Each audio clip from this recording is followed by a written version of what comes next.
दोस्तों, आज की इस वीडियो में मैं आपसे बात करने वाला हूं कि एक गुड इन्वेस्टर बनने के लिए जो सबसे इंपॉर्टेंट स्किल है, जो सबसे इंपॉर्टेंट एबिलिटीज है, वो क्या है। तो दोस्तों ध्यान दीजिए कि एक अच्छा इन्वेस्टर वो नहीं होता है जो ज्यादा रिटर्न के चक्कर में यहाँ पे बिना सोचे समझे, बिना रिस्क को ध्यान में रखते हुए कहीं भी कुछ भी इन्वेस्ट कर देता है, बल्कि एक अच्छा इन्वेस्टर उसे ही माना जाएगा जो कि हमेशा अपनी कैपिटल, जो उसकी पूंजी है, उसकी सुरक्षा को ध्यान में रखते हुए अगर वो इन्वेस्ट कर रहा है तो वो एक अच्छा इन्वेस्टर माना जाएगा। और पूंजी की सुरक्षा के लिए बहुत जरूरी है कि आप सबसे पहले इस बात को अच्छी तरह से समझ लें कि आप जहां पे निवेश करने जा रहे हैं, जिस चीज में आप निवेश करने जा रहे हैं, वहां पे रिस्क क्या है, वहां पे जोखिम क्या है, वहां पे जो भी आप पैसा लगा रहे हैं, जो भी इन्वेस्ट आप कर रहे हैं, वो किस हद तक सेफ है, वो पैसा वापस मिलने के कितने ज़्यादा चांसेस है। और भले ही आपको रिटर्न कम मिले, बट कहीं ऐसा तो नहीं कि आपकी जो पूंजी है वो डूब सकती है। क्योंकि दोस्तों जैसा मिस्टर वॉरेन बफेट भी कहते हैं कि इन्वेस्टिंग का जो सबसे इंपॉर्टेंट रूल है वो ये है कि rule number 1 is never lose your capital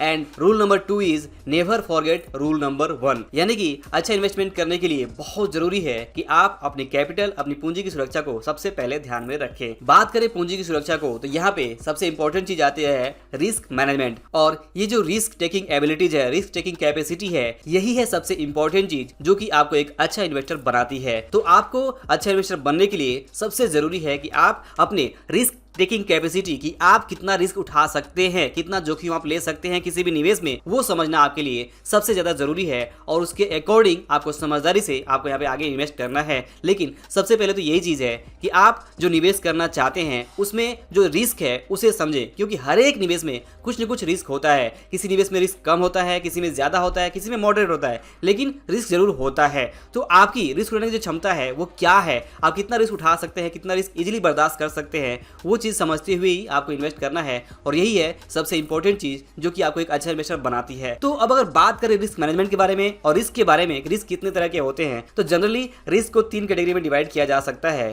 कि यहाँ पे सबसे पहला जो रिस्क ऑफ टाइप है वो है लो रिस्क इन्वेस्टमेंट्स, और दूसरा है मॉडरेट रिस्क इन्वेस्टमेंट, और तीसरा है हाई रिस्क इन्वेस्टमेंट। यानी कि पहला जो कैटेगरी है लो रिस्क इन्वेस्टमेंट, तो यहाँ पे वो इन्वेस्टमेंट आते हैं जिसमें कि जो रिस्क है वो बहुत ही कम है। जैसे कि कुछ गवर्नमेंट की स्कीम्स हो गई, पीपीएफ हो गया, एनपीएस हो गया, या इस तरह के दूसरे गवर्नमेंट की स्कीम्स के बाद से आप यहाँ पे ले सकते हैं बैंक की एफडी को, जो कि बहुत ही लो रिस्क में आते हैं। इसके बाद एक दूसरी कैटेगरी आती है यहाँ पे मॉडरेट रिस्क की। तो यहाँ पे जो म्यूचुअल फंड्स हैं उसकी जो कैटेगरी है वो यहाँ पे मॉडरेट रिस्क में रखी जा सकती है, जहाँ पे रिस्क भी होता है और आपको थोड़ा रिटर्न मिलने के ज़्यादा चांसेस होते हैं as compare to low risk investment. और इसी तरह से बात करें हाई रिस्क इन्वेस्टमेंट के बारे में, तो हाई रिस्क इन्वेस्टमेंट वो होते हैं जहां पे आपकी जो रिस्क होती है वो बहुत ज़्यादा होती है। आप जो इन्वेस्टमेंट करते हैं उसके जो कैपिटल के जो डूबने के जो चांसेस होते हैं वो भी ज़्यादा होते हैं। हाँ, ये ज़रूर होता है कि आपको रिटर्न मिलने के चांसेस ज़्यादा होते हैं, बट ऐसे भी बहुत सारे इन्वेस्टमेंट है जहाँ पे रिस्क बहुत ही ज़्यादा है, बट रिटर्न की बात करें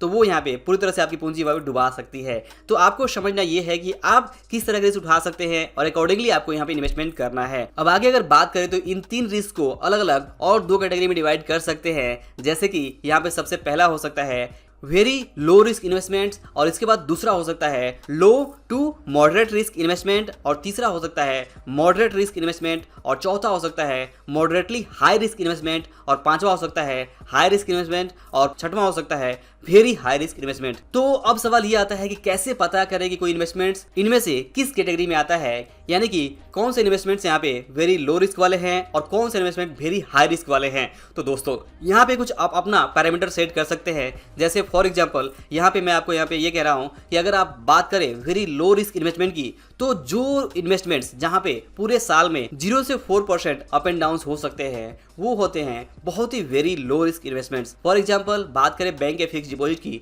तो यहाँ पे आपको 5 to 6% के आसपास रिटर्न मिलता है, जहाँ पे आपकी जो पूंजी की सुरक्षा है वो काफ़ी हद तक होती है। और एटलीस्ट आपको अगर रिटर्न नहीं मिलता है तो आप कभी भी इस पैसे को ब्रेक करके अपना खुद का जो पैसा है वो निकाल सकते हैं। तो बैंक की जो एफडी है, फिक्स डिपॉजिट है, वो इस कैटेगरी में आ जाती है वेरी लो रिस्क इन्वेस्टमेंट्स में। इसी तरह से बात करें लो टू मॉडरेट रिस्क इन्वेस्टमेंट्स के बारे बारे में, तो यहाँ पे जो इन्वेस्टमेंट पूरे साल में 7 to 8% के आसपास का रिटर्न दे देते हैं और जिसमें कि कैपिटल की सुरक्षा काफ़ी ज़्यादा होती है, यानी कि जो रिस्क है वो बहुत ही कम होता है, तो ऐसे इन्वेस्टमेंट्स को यहाँ पे लो टू मॉडरेट रिस्क इन्वेस्टमेंट्स कह सकते हैं। इसी तरह से बात करें मॉडरेट रिस्क वाले इन्वेस्टमेंट के बारे में, तो जो इन्वेस्टमेंट 8 से 10% के आसपास पूरे साल में अप एंड डाउन हो सकते हैं वो यहाँ पे मॉडरेट रिस्क कैटेगरी में आ जाते हैं। और इसी तरह से बात करें moderate to high risk investments के बारे में, तो जो इन्वेस्टमेंट्स चाहे वो म्यूचुअल फंड्स हो या स्टॉक्स हो या कोई दूसरे इन्वेस्टमेंट्स हो, वो अगर 10 से 12% पूरे साल में अप एंड डाउन हो रहा है तो वो मॉडरेट टू हाई रिस्क वाले इन्वेस्टमेंट्स हैं। और इसी तरह से बात करें हाई रिस्क इन्वेस्टमेंट्स के बारे में, तो जो इन्वेस्टमेंट्स चाहे वो म्यूचुअल फंड हो, स्टॉक्स हो, कोई दूसरे इन्वेस्टमेंट्स हो,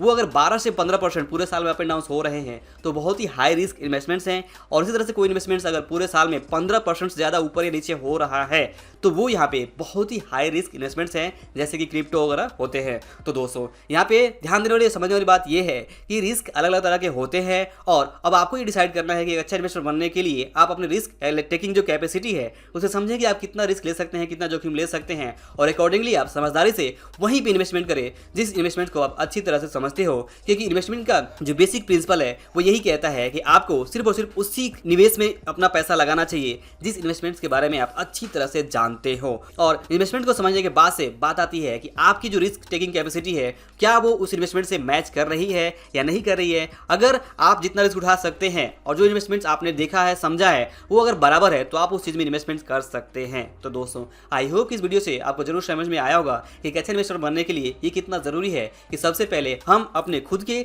रिस्क टेकिंग कैपेसिटी को ध्यान से समझें। तो दोस्तों अगर वीडियो पसंद आया हो, अच्छा लगा हो तो इसे लाइक और शेयर जरूर करें। अंत में इस वीडियो को देखने के लिए और हमारे साथ जुड़ने के लिए आपका दिल से बहुत बहुत धन्यवाद।